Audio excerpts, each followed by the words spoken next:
Hello, guys. David Vose here. Well, I'm sitting here on the porch and sun's shining on me, and I'm getting me a sun bath, and it's just a beautiful day. I can tell it's going to be a beautiful day.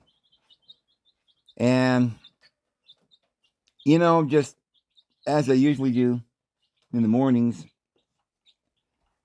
and just reflecting on the things that happened yesterday, and thoughts come into my mind. And yesterday was an interesting day for me, and just been having some beautiful thoughts. I mean, I do every day, but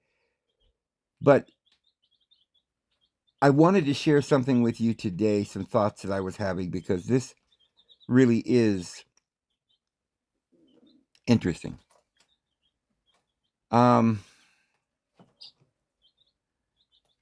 Last night, I don't know where to begin, but there's been a few things that I've been dealing with and looking at, and this wasn't the first thing that happened in this series of thoughts, but let's start here. Last night, I thought, well, I hadn't heard of Josh for a while, and for some reason I didn't get a notification, and I thought, well, maybe he hasn't been making any videos because I haven't seen him for a while. And I went over to TikTok, and out popped Josh, and he said something about, again, it was about the kingdom within. What would you say if I told you that the kingdom of Christ was within you? And I've seen this video many times, but he does it quite often. He's very intent on trying to get this message out. And every time he does it, I think, well, yes, I agree the kingdom is within. And my mind wanders to different verses and thoughts, and I immediately realize that there's something that I have learned that almost, let's put it this way, that the average Christian has not learned or doesn't quite understand. Maybe they do, and I just don't know they do. You always think people don't know what you're talking about. Maybe they do, but they may have an excuse, or they may have a reason why they're leaning one way or another. And the crazy thing about humans too is that we can lie to ourselves while we're lying to you. And not bat an eyelash. I mean, almost everybody is an expert at lying. And it's really odd, this whole process, because humans, if they're telling a lie that's going to hurt somebody, or that would expose them if it was found out, or anything like that, they get fidgety or whatever. There's psychologists that claim they can find out when you're lying. I don't know if that's necessarily true for everybody, but it is true to some extent. Sometimes people will have a hard time lying, but I think that's only when it's going to hurt somebody, or if they're really scared they're going to get caught if they're being interviewed or something. But on a daily, I think people lie every 5 seconds. They're lying. How do you feel? Oh, I'm great, right? I feel wonderful. My job, I love it. Man, oh man, this prison is such an amazing place. They give you food every morning, 3 times a day. Yeah, put it right there under your cell door, and there you go, man. You got everything in here. They just lie. And by the way, here's an example of that. I have thought this thought, and I wondered why no one else had ever thought this thought. This is something that just popped in my mind, but I've often thought, man, how do people go to prison? And that must be the hardest. I mean, I can't even imagine. You're sentenced to prison. Bam! The judge slams down his gavel. I don't care what you did. You're a human being. He slams down his gavel, and you're like, okay, 40 years to life or whatever. And,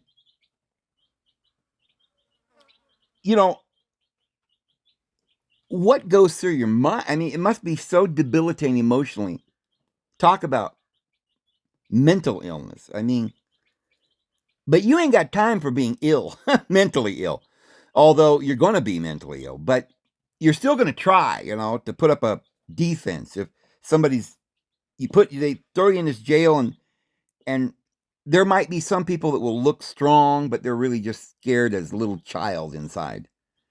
And there might be some people that will just break down and cry for days. And, I don't know what would happen. I don't know what would be going on in a person's mind. But that's another thing is yesterday I saw a video about, I think a short clip or something of this woman explaining her feelings when she was told she was going to prison for life for 40 years or something. It was a long time. I don't remember. But she was told that she had to be at this prison at 12 noon on this particular day. And her and her husband got up early that morning, like 6 o'clock, and went to go get breakfast. The night before, they'd rented a motel, and they'd spent the night, and they'd held each other, and that morning went to get breakfast. And her husband just looked at her, and with such compassion, and just, you could tell he was so sad that he was losing his wife, and he didn't know what to do. He said, I don't know what to do. I wish I don't know what to do. And she said, well, I'm just so anxious. I don't know what I'm doing. I want to be early. So take me now. So they got there an hour early. And they put her in these orange jumpsuit or whatever, in the sandals, and did the anal, inspection and all that stuff, and stuck her in there. And there she was in this jail cell for the first time in her life. And in her mind, what would be the rest of her life, or something like that. And she said she felt so overwhelmed with grief and sadness. And you know why? All she could think about was the fact that what in the world did she go early for? She wasted that hour she could be with her husband. That whole hour, all she thought about for the next week was she felt devastated, literally emotionally devastated. More because she gave up that precious hour with her husband. But eventually she got over it, but she wouldn't leave the cell to go down and get food. And she just laid in there because she couldn't. She just couldn't breathe. She was just sobbing in her cell. I think it's one of the cellmates said, come on, you got to go eat. You got to go eat. So like several days later, she finally, I guess 2 or 3 days or something, she went down, sat there in the area where they feed you, and I guess it's like a little cafeteria, and she just couldn't even eat. She was just sobbing. And the lady next to her just kept looking at her and say, it's okay, baby. It's okay, baby. You'll be all right. Come on now. You got to eat. It's okay.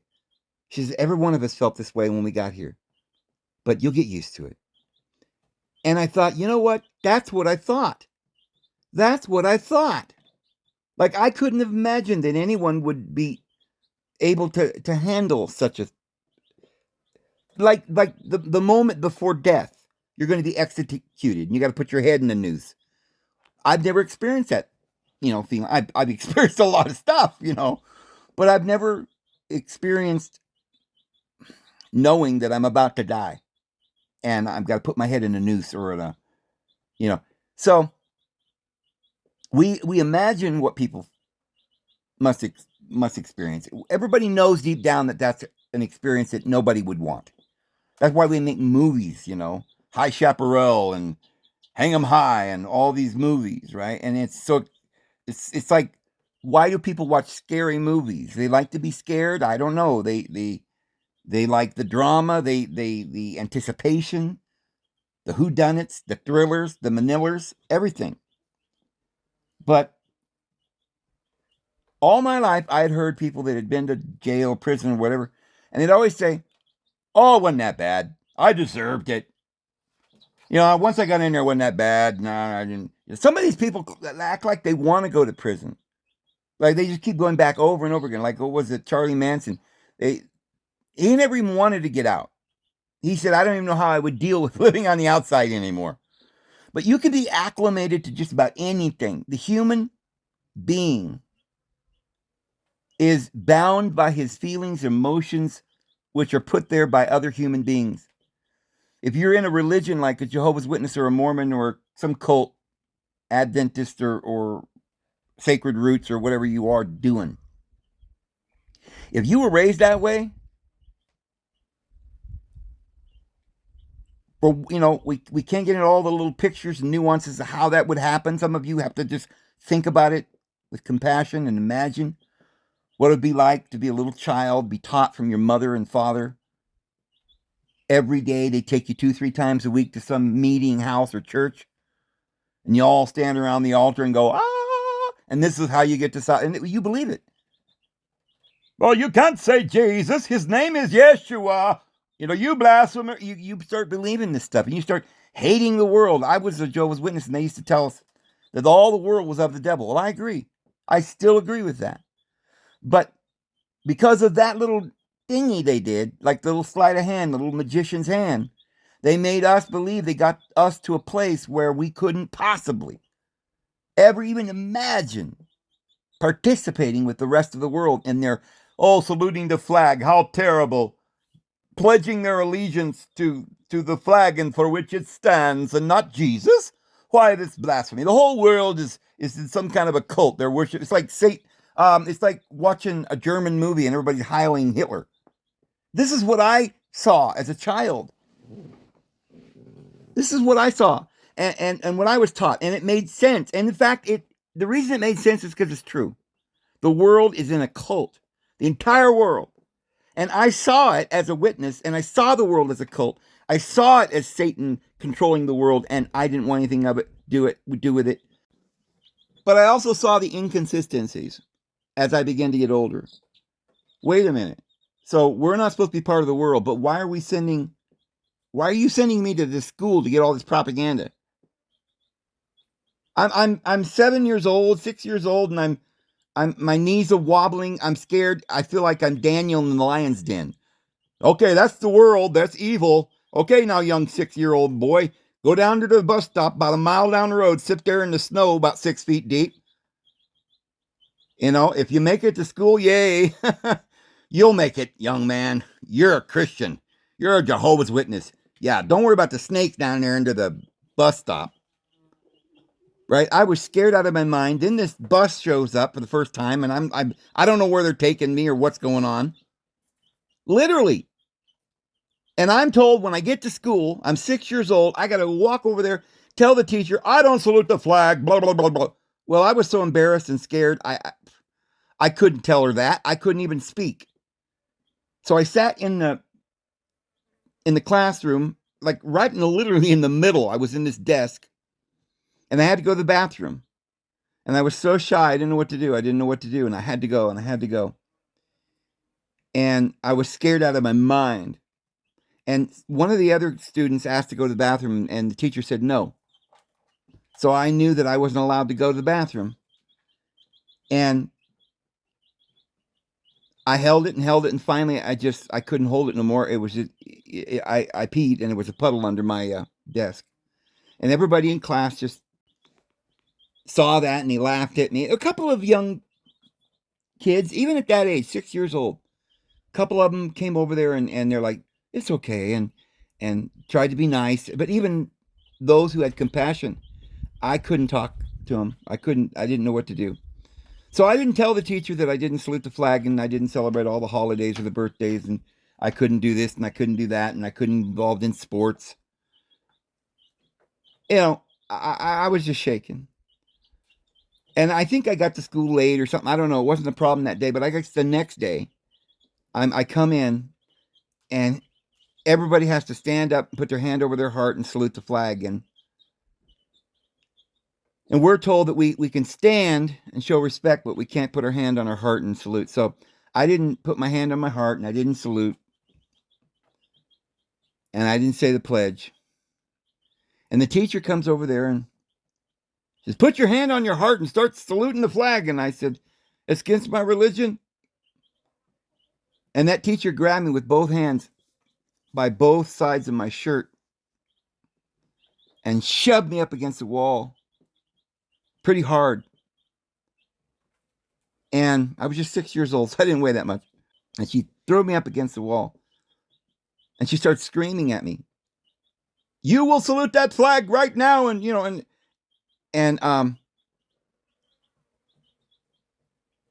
it was a horrifying experience.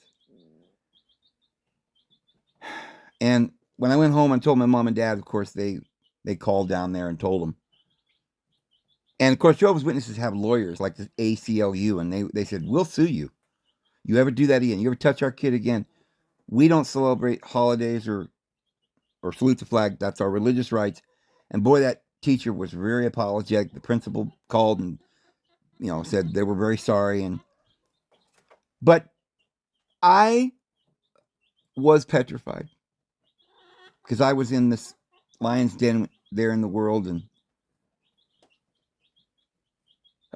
it was an experience. And a lot of people wouldn't know what Jehovah's Witnesses go through or how they feel or why they believe what they do. They just think, oh, they're cult members. They're crazy. But the thing of it is though we were a cult, and the worst part about us being a cult is that we were only a few of us in that cult. So we stood out like a sore thumb. And whatever abnormalities we had or strange ideas, people could see clearly that they were different.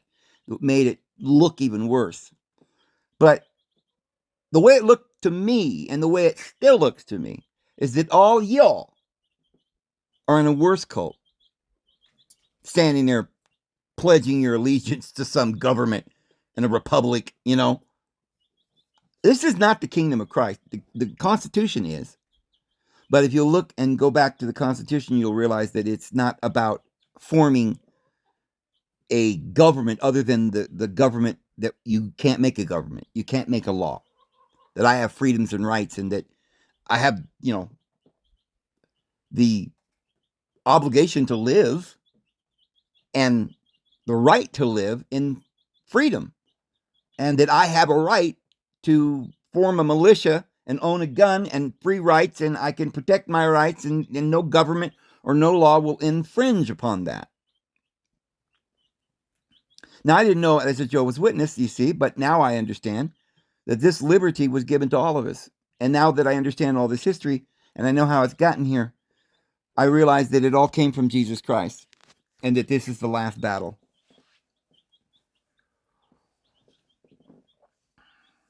But when I look out at the world, and then I see a lot of people think they're out of the world now. They're like, oh, we don't believe in this world. It's run by Satan. There's a few people that do that still, that aren't witnesses, but they still understand that. Maybe like a Mennonite, they go out, and what do? Well, then they all have to wear a little bonnet and a certain little, outfit or something, and they're not allowed. They're scared out of their mind to go into town and interact with people. Same kind of thing, but it's just a different cult, right? And the men all wear a strange little thin beard and no mustache. They used to not be allowed to wear or watch television or listen to the radio. I remember when I was a kid, we were around some Mennonites, and they weren't allowed to do a lot of things, but the idea was that with that Mennonite group that they could have a car, but they always bought a white car without chrome, and they couldn't have white walls or a radio. Couldn't have a radio in the car because then you'd be tempted to turn it on. Now, in a lot of ways, I agree with that sentiment, but just not the regiment. I think, see, what happens is they want to get out of the world, and in order to keep themselves out of the world, they made laws for their organization, for their people, saying you have to do this and you have to do that. It's our tradition. You've got to wear your hair this way. You've got to wear this kind of dress. You're not allowed to ever listen to music. So they're never taught how to understand where they came to these conclusions. Somebody else came to those conclusions for them. I do think we shouldn't probably be involved in the world in the sense that we probably shouldn't sit around listening to radio and because a lot of it is just inappropriate, and our children, shouldn't be hearing it. We shouldn't send our children to school. At least the Mennonites have enough sense to have their own little schools and not send their kids out there into the like a sheep to the wolves.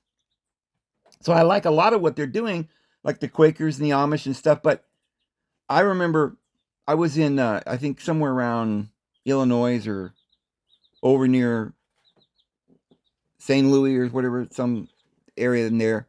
And I was talking to some lady there about the Amish, because you could see the Amish running around there in wagons and stuff and all dressed in black, and they look all pious and everything. And she said, "Oh, don't let that fool you." She says that the Amish children come into the grocery stores and they'll grab a bunch of candy and put it in their pockets and run out. They steal. And I'm like, wow. So you see, the nature of a human is not going to be changed, even if you're being, like, you might be taught that you're special, you're in the truth, and they're in the devil's world, and you're a good person because you've made your commitment and your dedication to the Lord, and you've got the truth, and they're all bad people because they're out there in the world. And what you don't realize is that you don't have the truth. You just have a version of it. And it just so happens that the truth is something we're all here to try and learn. And that this is a classroom, and that we're going to be persecuted and tried and tested in this world. And whether you're in the Mennonites or the Jehovah's Witnesses or the Mormons or whatever, you're still being tested. The Lord doesn't blame you for being raised in a religion and being scared out of your mind, or being, tested that way, where your religion tells you have to do this, but you find out at some point they're not telling you the truth. They're telling you to disown your own children, and you know that's not right.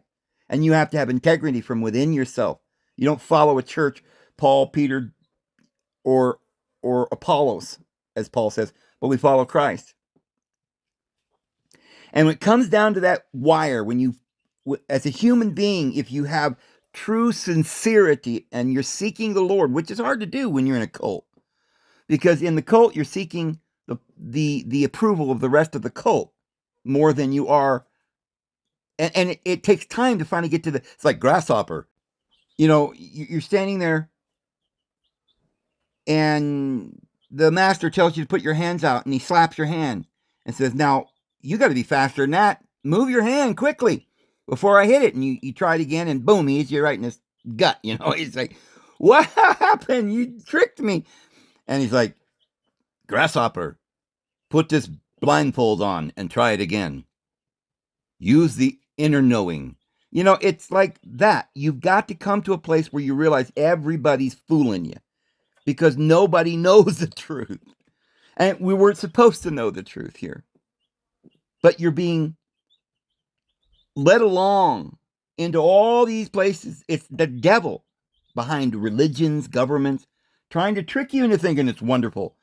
And so people that are in the world, if they're not in some other church or cult, which, even people in the world are in several different cults. You could be in the Democratic cult. You could be in the Republican cult. You could be in the liberal, trans cult. You could be in the, and you can't blame any of these people in any of these cults, because this is the way their mothers taught them. Start dressing them up as a little girl when they're a boy, from the time they were 2. Well, you can't. Here's the problem: condemning others because of what they believe and not understanding and having this compassion. Jesus came into the world and he saw his brethren all running around beating their head up against the wall. And he said, "This is not right. You're being a hypocrite. Have compassion on your fellow man." Oh, but we're Jehovah's Witnesses, and we went around putting pamphlets and magazines and books on their door and left them at the laundromat. They've been told, right? They know better. And they've rejected the gospel, and they've rejected Jehovah. and his kingdom, and so they're going to die in Armageddon. Just don't have any compassion on them. Don't speak to them. Just walk past. Oh, they're terrible. Look at them saluting the flag. Oh my goodness. And I understand that feeling, except that now you're in another cult wearing a beanie cap, banging your head up against a different wall. And the point you're supposed to be learning is how to love all these people, even though you see they're all ignorant fools.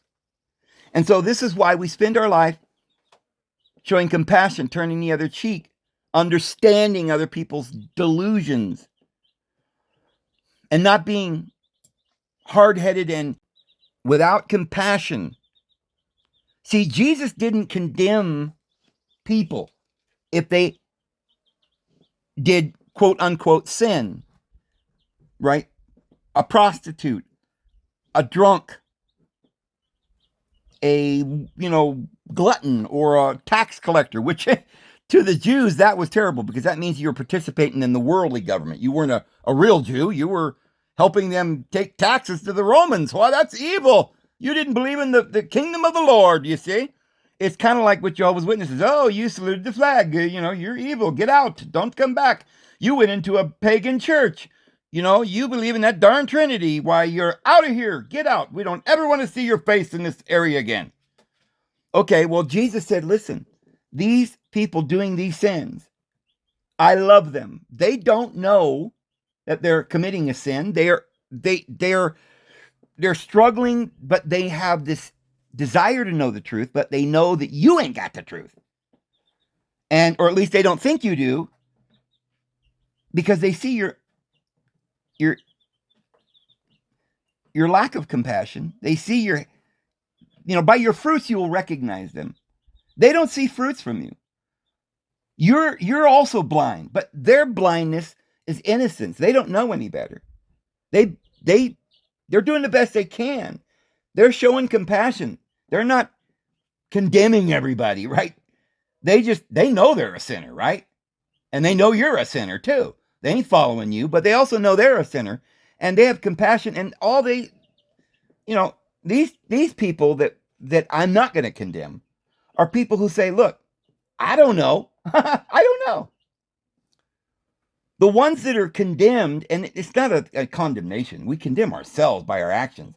If we don't forgive, then we're not forgiven. It's just something we do because of some consequences of what we're doing. And so there were those who were making these fences about the law, and making up all these rules. And if you didn't follow their rules, then they condemn you. So he says, your sin remains because you say you have no sin. You're a hypocrite. Being a hypocrite is what's really going to get you. Because if you're sincere, you'll find the truth over time. And what will that truth be? Oh, some religion? No. Some doctrines? No. It will be that we're all in the same boat, my friends. Get to paddling.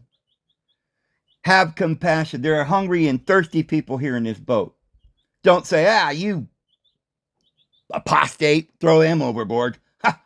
Get rid of them out of the boat. That's more food for the rest of us, right? But you have no compassion. You see, compassion's what we're after.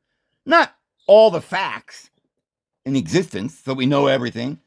We know what we know. We learn what the angels give us, the trials that are sent to us. We learn by those things. If we're willing to listen, if we have an open heart, and we're listening and we're sincere, we'll learn.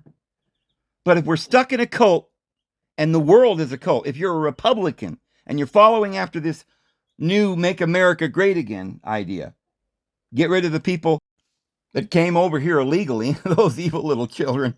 They knew better even when they were 3, right? And let's not have any compassion on these children that don't have a home or a homeland, right?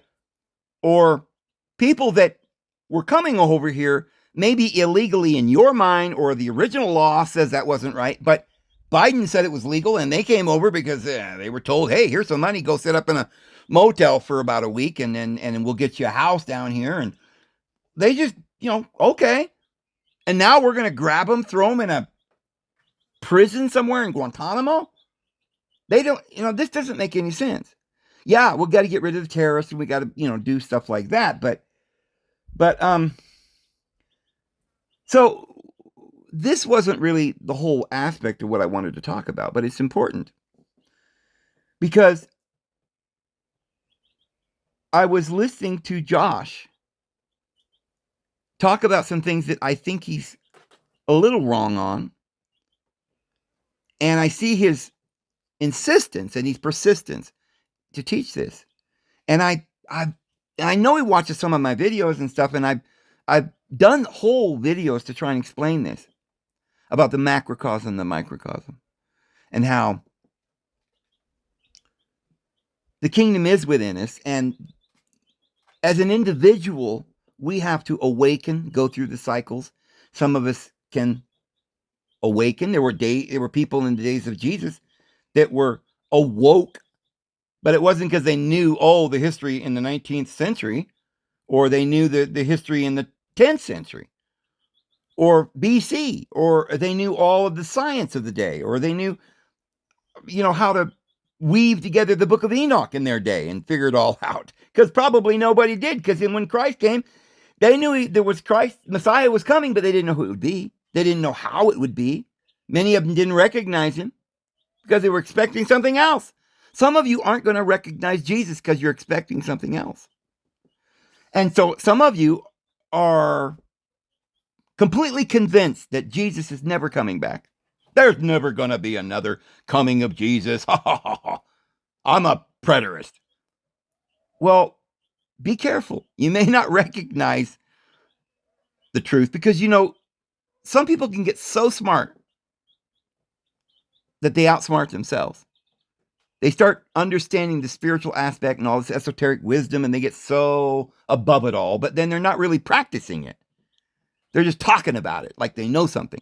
And they get up in this idea that they're proud of how much they know. And it's like they miss the point. Yeah, it's about awakening, but you're missing the point.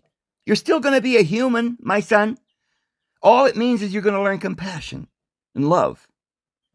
Transcend all this literalness and become someone who understands the spiritual meaning, which means compassion, love. But do you think it actually means that, but of course we're never going to actually establish a righteous government on the earth?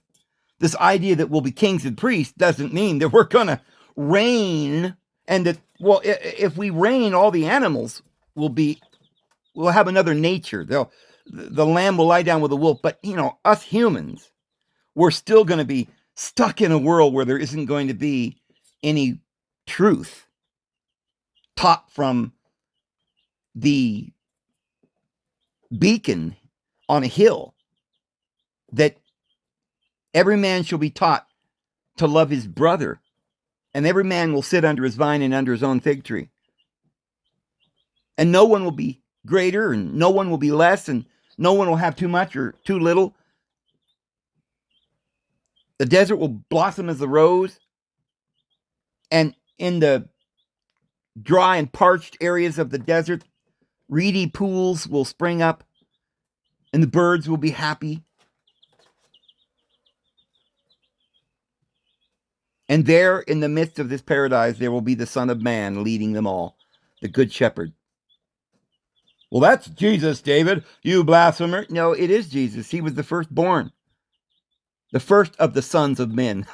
We're all sons of men and daughters.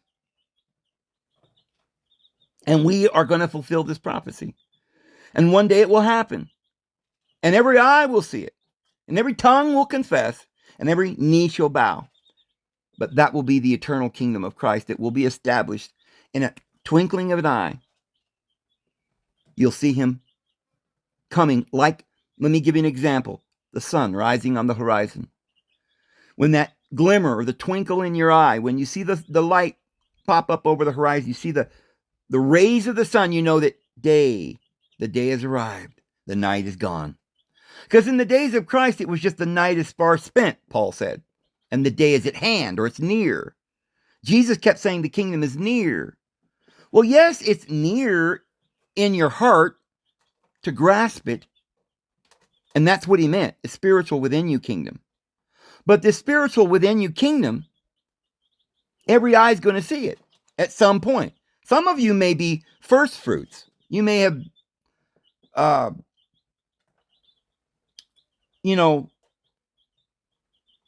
got the truth or the light out of due season. You might have matured out of due season, the Bible says. Not the appointed time for you yet, but you're kind of the first ripe fruits. We can, take consolation. It's like proof that we can all do it. Look at, he did it. Jesus was the firstborn among many brethren. He conquered the world. Fear not, little flock, I've overcome the world. You can do it.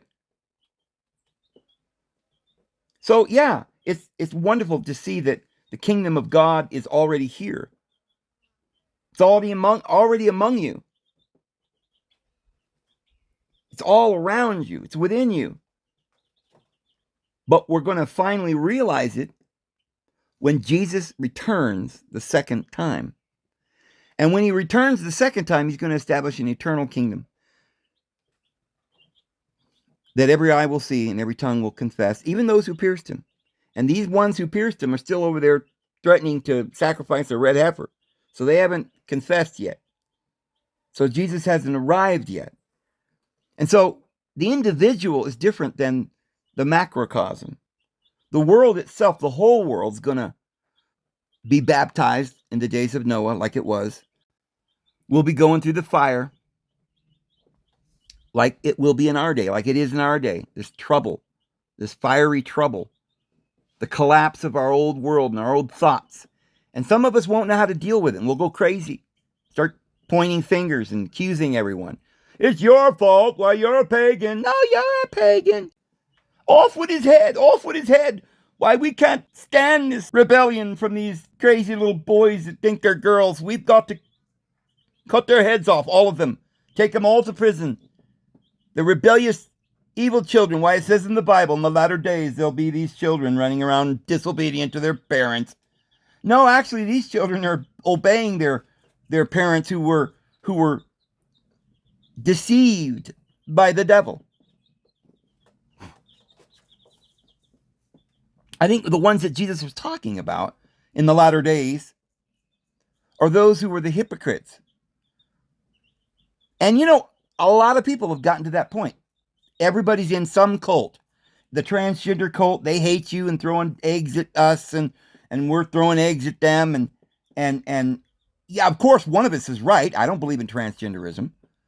But at the same time, our lack of compassion and love isn't what Jesus asked either.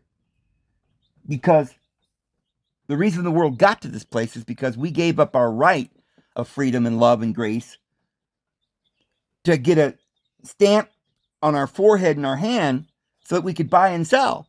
And hey, it's luxury stuff and satin sheets and sports cars and room and wow, it's wonderful having all of this, fancy poison food and a scroller device that we can sit there and look at our evil, wicked violence and porn mixed together until we're passed out on the couch somewhere. And yet still be condemning the transgenders. Don't condemn anybody. Have compassion on all of them. Because they need to know the truth. And the only truth is your love. And if you can't show that light and let it shine, they'll never see it. And perhaps we're being a little hypocritical by saying you should do that when you wouldn't know because no one's ever told you. But maybe some of us can find the light. And if we can, let's shine the light. So I was listening to Josh and I was thinking, well, my first instinct was to say, oh, I got to warn you, Josh, this is wrong. Don't be teaching that. You're leading people astray. He is by that, but it's a subtlety. He doesn't know. He thinks he's teaching the truth by teaching it's all within you. Jesus came in 70, doggone it. That's a law. That's my new law, right? That's the interpretation of the Bible. And if you don't like it, you're wrong. I'm sorry. You're just wrong. Okay. It's like saying you better love or I'm done with you, right? Love is the answer. And if you don't accept that, then hit the road. We don't want nothing to do with you. Get out of here. Huh. Of course, I know I'm right. You've got to have love. And I know I'm right. Right? No, you're not. While, yes, love is the answer, you're not right, because that's not love. Love has compassion and understands, like Jesus did, that that prostitute, wine bibber, or the drunk, or the glutton, or the tax collector didn't know. They needed somebody to show them. It wasn't about what you were doing. It was about love. It wasn't about, oh, we got to worship at this mountain or that mountain or in this Jerusalem or in that Jerusalem. And guys, this is another really good point. Jesus did teach the truth, the gospel, his love, the grace, but nobody got it from the words. He had to literally take up his cross and show us the way. That this old rotten world, the carnal, instinctual, lustful, satanic deity of this world, this is vengeance, is demanding your life. And what we're here to learn is compassion and love for others. Turn the other cheek. Look out for others, not just your own interests. Yeah, you might have the right to poke their eye out because they poked yours out, but you also could forgive them that you might also be forgiven. Let's end this insanity. So Jesus went to the cross. That's the meaning of the cross. Not, oh, well, we've all got to believe that Jesus died on a wooden stake with a crossbeam, and he was there for, 72 hours. Therefore, he died on a Wednesday and must have been risen on Sunday, and all this is right there in the scriptures. And if you don't believe it, you're apostate, and we've got nothing kind to say about you anymore. We won't even speak with you. This is the doctrine of Christ, that he died on a cross. If you don't believe that, you're not saved. But you see, they shall go into the kingdom without you and leave you behind because you don't have love. Love is the answer. Compassion. Self-sacrifice. It's not about a doctrine of a wooden pole. It's like, I'm an Israelite, born of the tribe of Judah, circumcised the 8th day. Or I'm a special pedigree and therefore I'm saved and you're not. I've got circumcised. Jesus knew that it didn't matter all these little lies and rituals and things that you believed was the only way to heaven. But it was just your heart, whether you loved, whether you had found the answer, which is compassion, which is understanding that we're all in the same boat. So I want Josh to know that I love him. And I really am proud of him because he is so brilliant. He's being so articulate with what he's teaching, and he's right 99% of it. And I really appreciate that, my brother, who is teaching the world about the esoteric wisdom. Not that everything he's saying is absolutely the truth, but he's batting, a good 95 when the world might be completely off. I mean, go talk to that scientist at NASA and see where you get. So how can I condemn him? He's doing his best. I'd be more in line with the scripture if I were to turn my condemnation towards those who despise the Constitution and its liberty, and who mock and laugh at the founding fathers and give them no respect and spit on the Constitution and think they're just the only truth, and they have no compassion for anyone's ideas. Or, well, if you don't know that Christ is coming in the year 2026 on April the 3rd, then you're apostate. That's the kind of stuff that we ought to be condemning. This legalism and legalistic, really, hatred.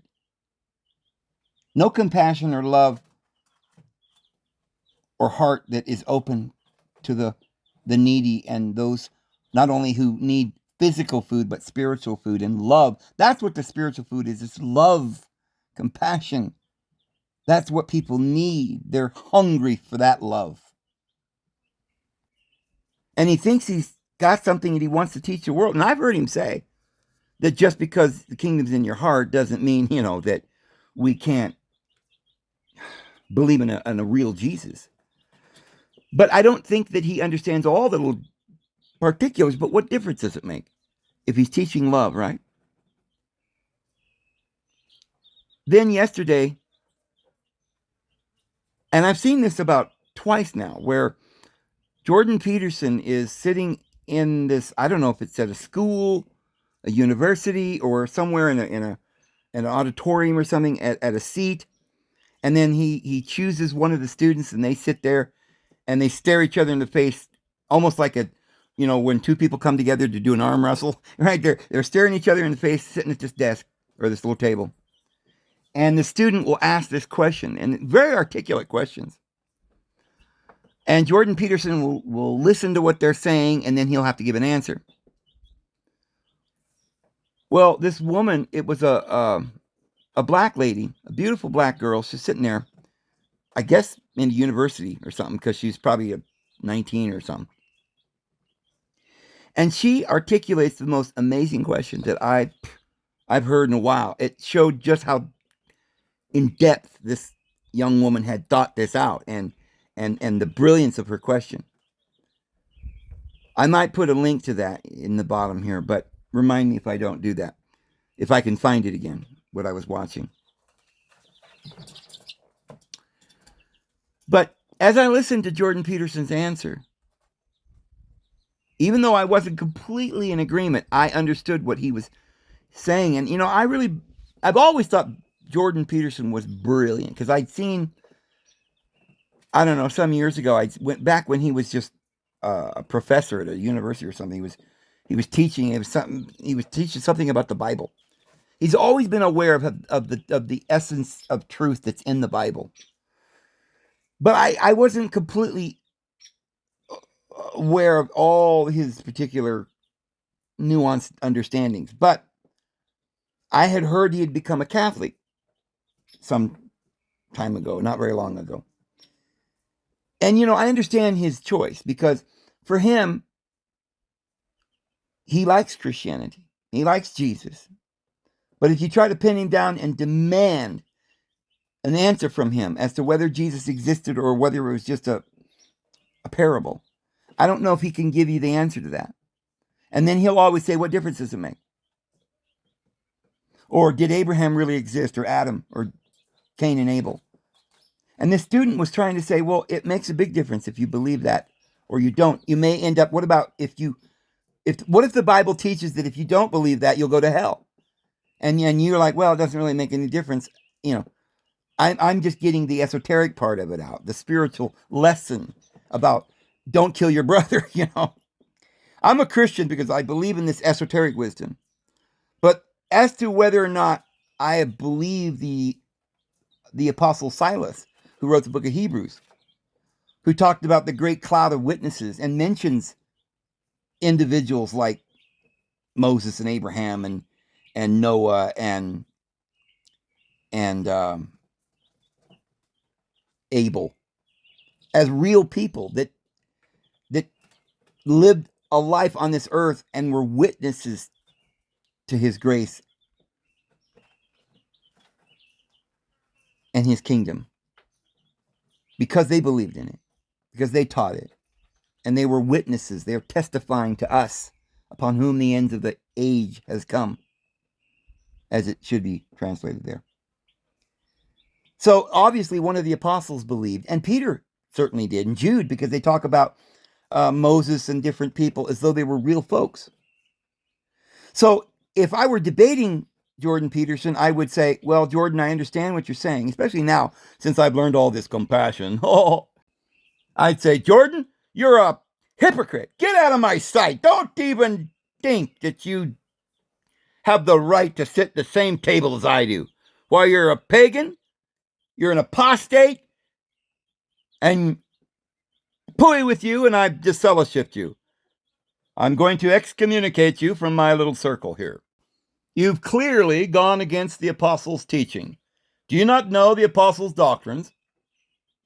You're a heathen, and worse than somebody who doesn't know the truth, you're somebody who claims to know the truth, and you're a teacher, and you're teaching these children not to believe in the Bible. So I don't want to ever see your face around here again. Be gone. No, I wouldn't do that. I might be tempted to do that back in the day.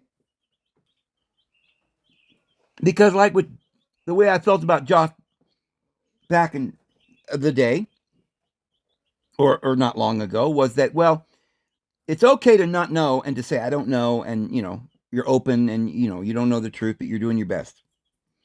But when you say you do know and you become a teacher, you have a bigger responsibility. And then you start telling people things that literally are in the Bible we're not supposed to tell people, like denying Christ or his second coming or his kingdom, or the literalness of the Bible in the sense that we believe in an actual Adam and Eve and Cain and Abel and Abraham and Moses and all these things literally happened. Because I happen to believe the Bible's not just spiritually true, but it's physically and literally true.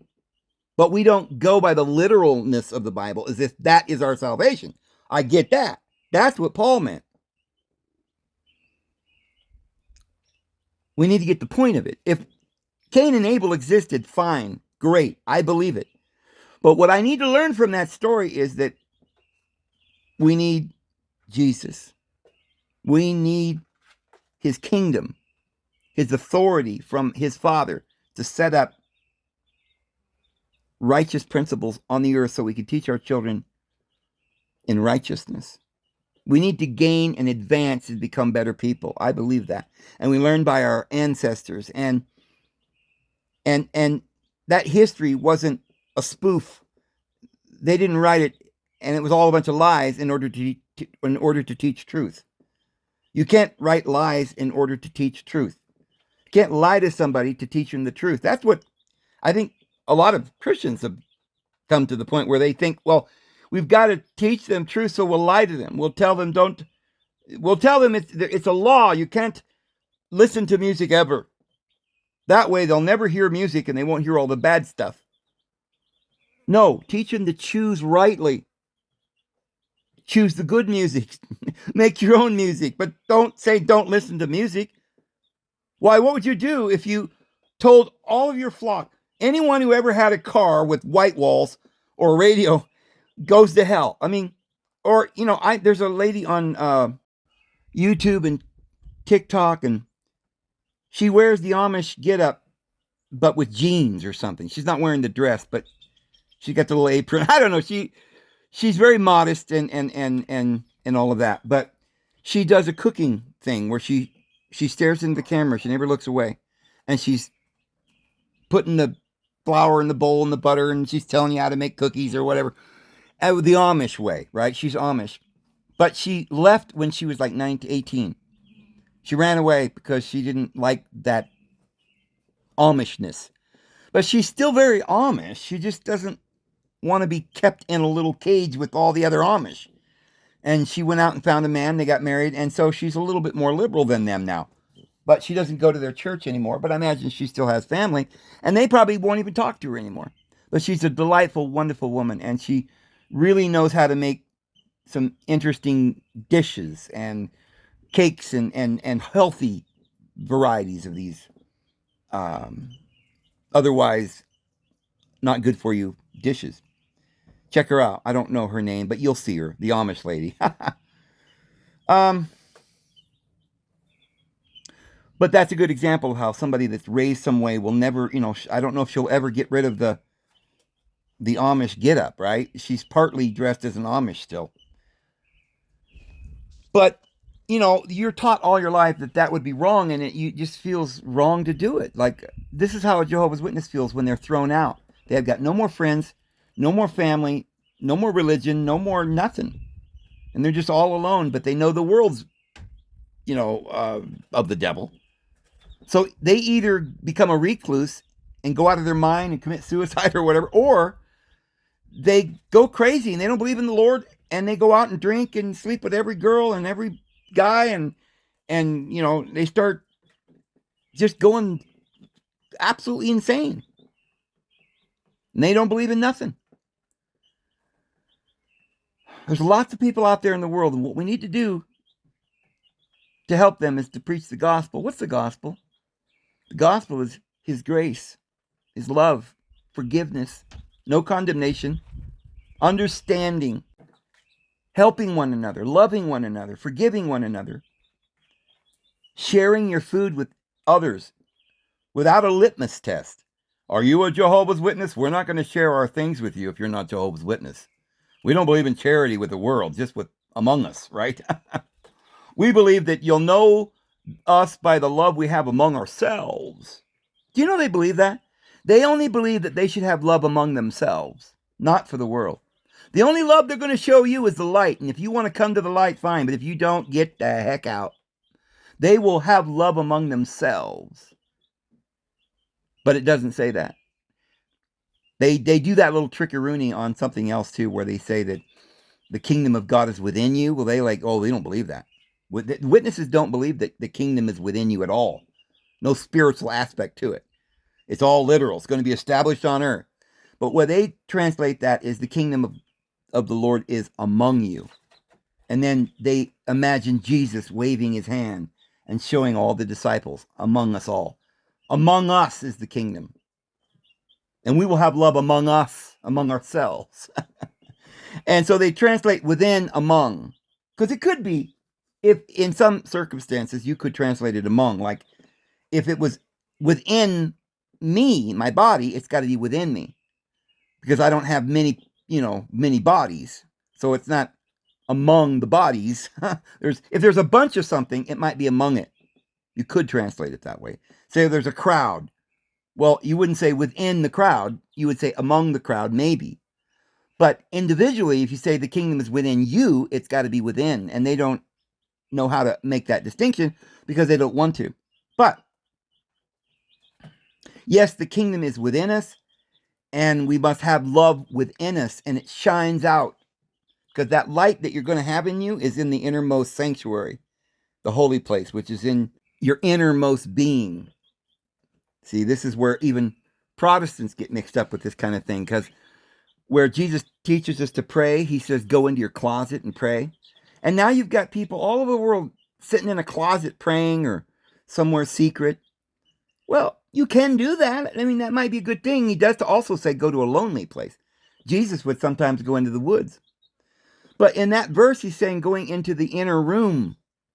Or not necessarily a room. It's inner. That's the word, inner. An inner place. And it's talking about within you. You must go within yourself to pray properly. So all Christians are doing it wrong because they're standing on the street corner, right? They got long fringe garments saying many words, thinking they'll get a favorable hearing from the Lord because they're speaking louder and more energetically, and they're waving their hands and they're bold. Why, look at they're bold. Well, you know what? That is kind of a boldness. Apostle Paul says we go boldly before his throne, but it doesn't mean we throw up our hands and we scream. That's not what bold means in that sense. Talking about without fear. And that means you've got to be completely willing to turn within yourself to the truth.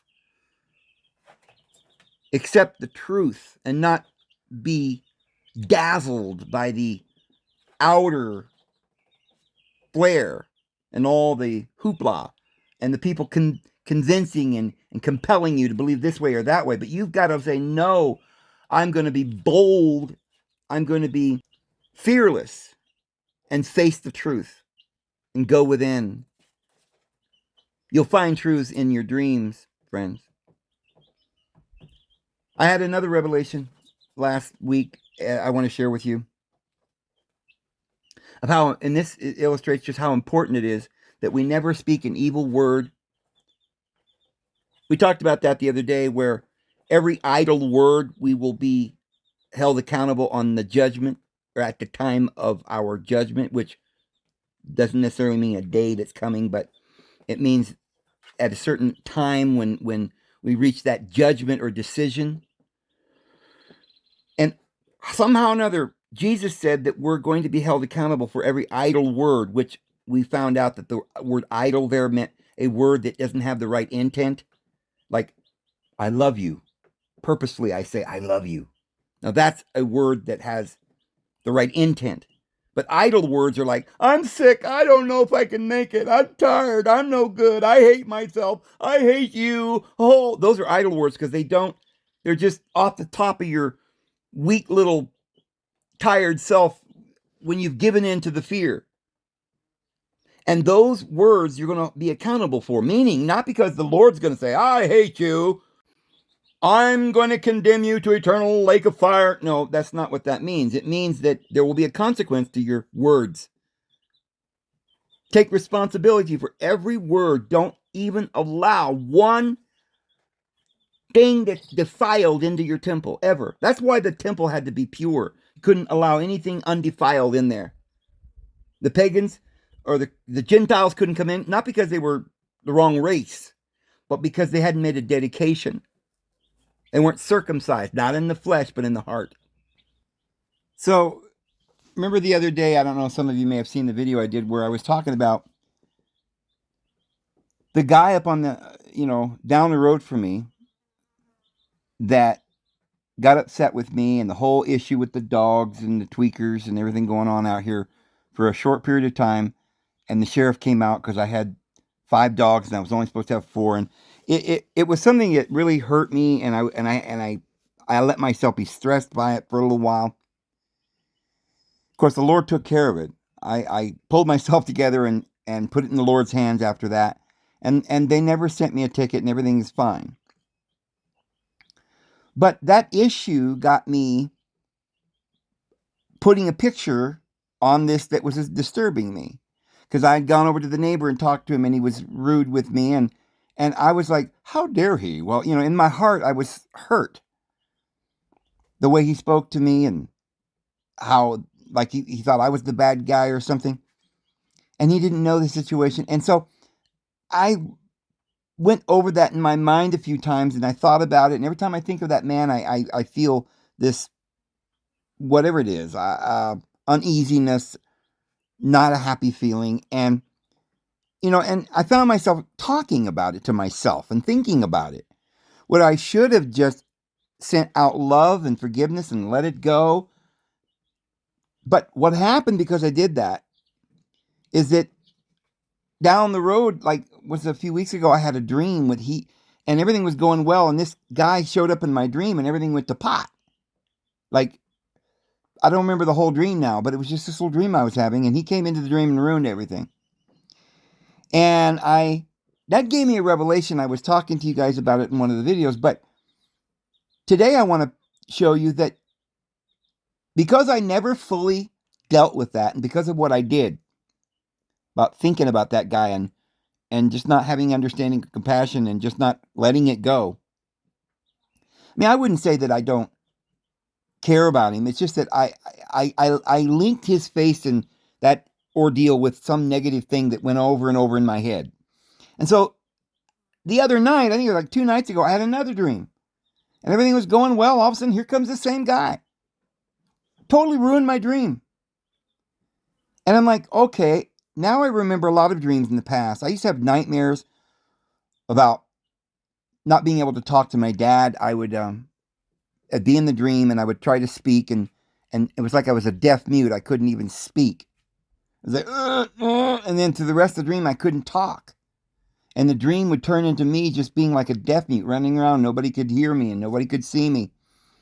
And it was a nightmare. And it was because, yes, I'll say the blame might have been Jehovah's Witnesses and the way they taught the family and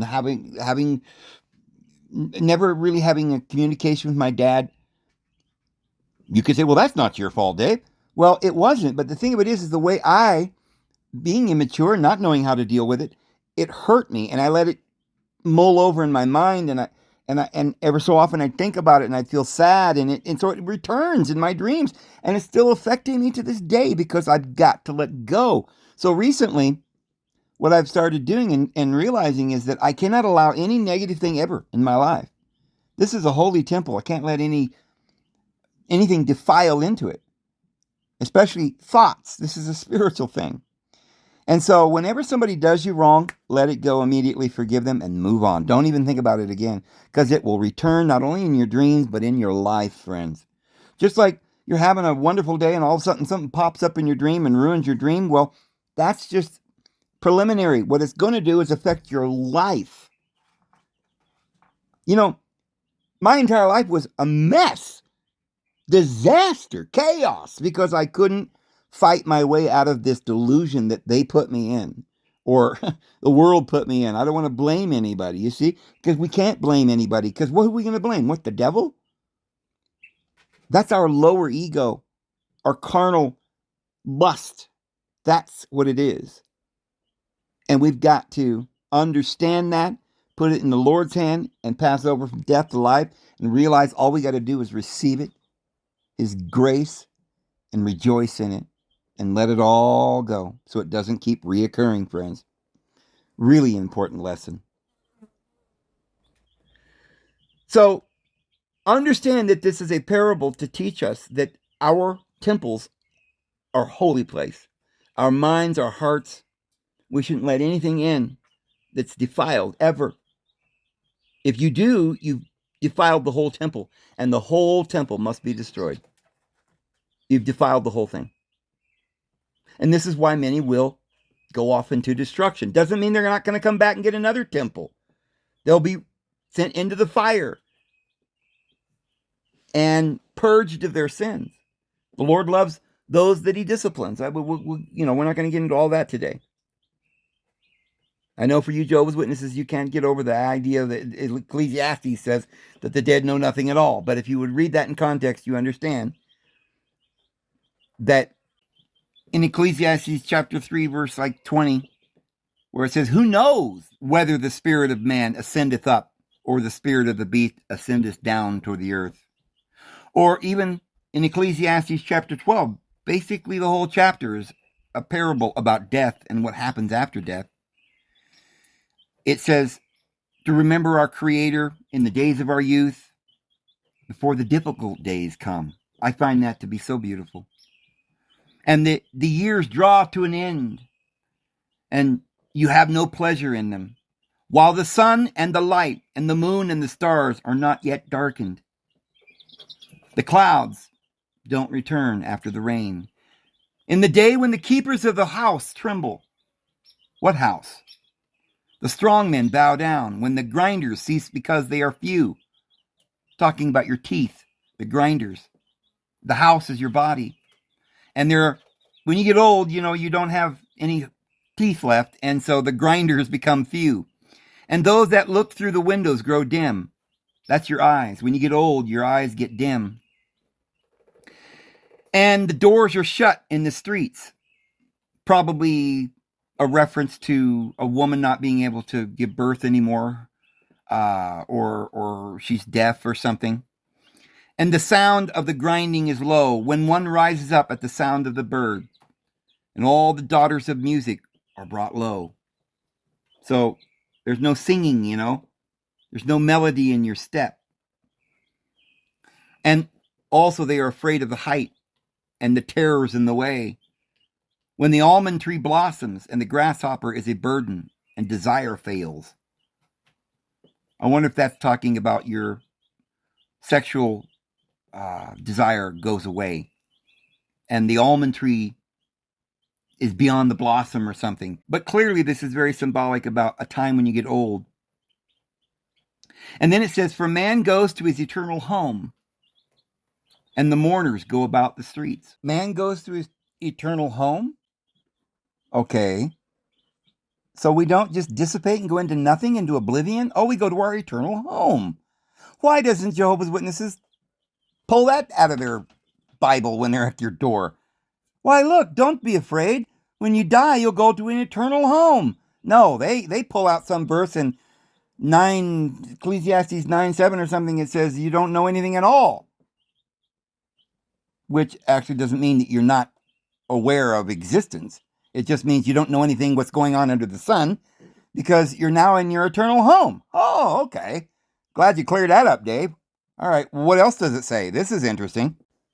But you see how people can just twist the Bible to say some crazy cultish, crazy concept and get everybody in their church to believe it and never take the time to look at the rest of the context of the book that they're getting their verses from?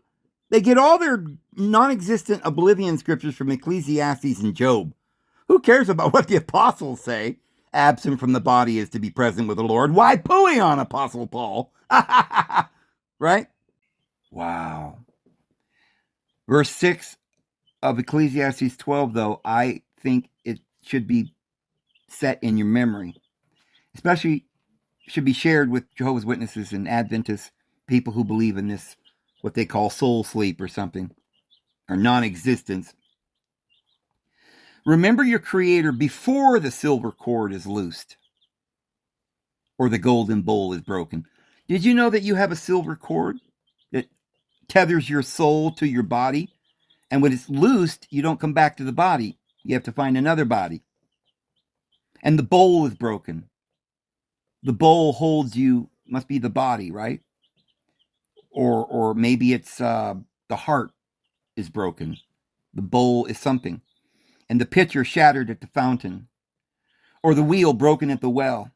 Then the dust will return to the dust as it was. But the spirit returns to deity who gave it. Vanity of vanities, says the preacher. All is vanity. So is he saying that we're going to expire and cease to exist? This poetic stanza? Or could we interpret this that when our spirits return to the Lord, that we're actually returning and not just dissipating like electricity from the body? Well, you wouldn't know from that verse, maybe, because it doesn't explain what happens after you leave. But we know from other places to be present with the Lord is to be absent from the body. We know many verses of Scripture teach us that we will stand in heavenly places, seated with Christ. Oh, but that's only the anointed, David. You're a peon, little peasant. You don't get that eternal life. That's for the elect, the ones down there to watch their Bible and Tract Society. No, I'm sorry, but you're fools. But I know I must be careful about who I call a fool. Your leaders were fools because they were arrogant and hypocritical.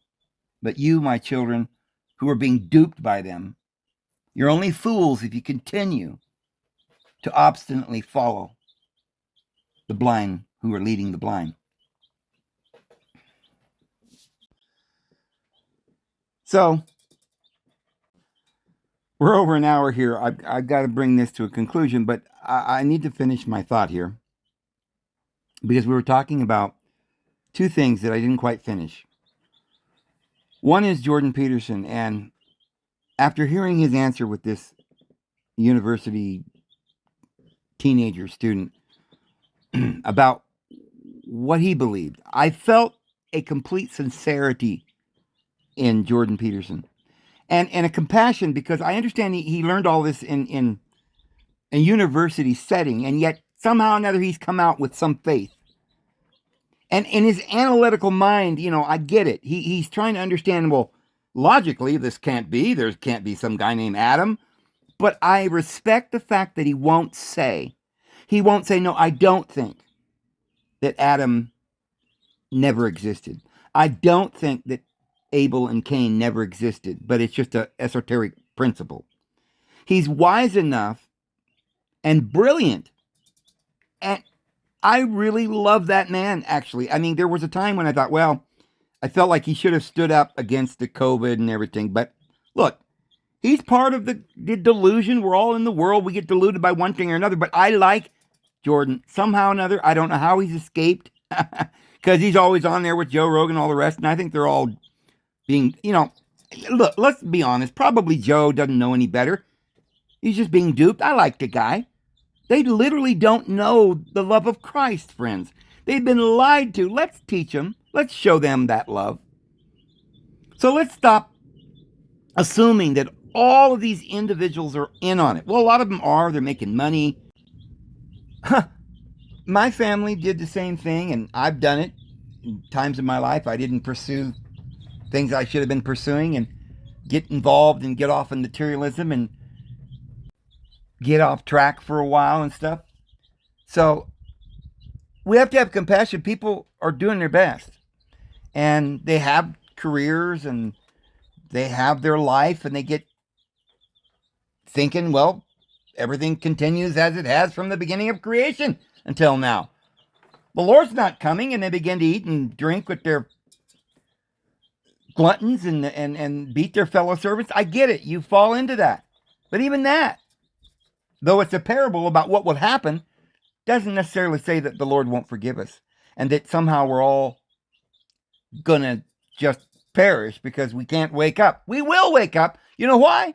Because some of us are going to grasp this point that Jesus made and be faithful stewards and give a little cup of water unto one of these little ones, even the little ones, the insignificant little bird that you might meet along the way in the trail. If you will show love to that little bird or the little mouse or the little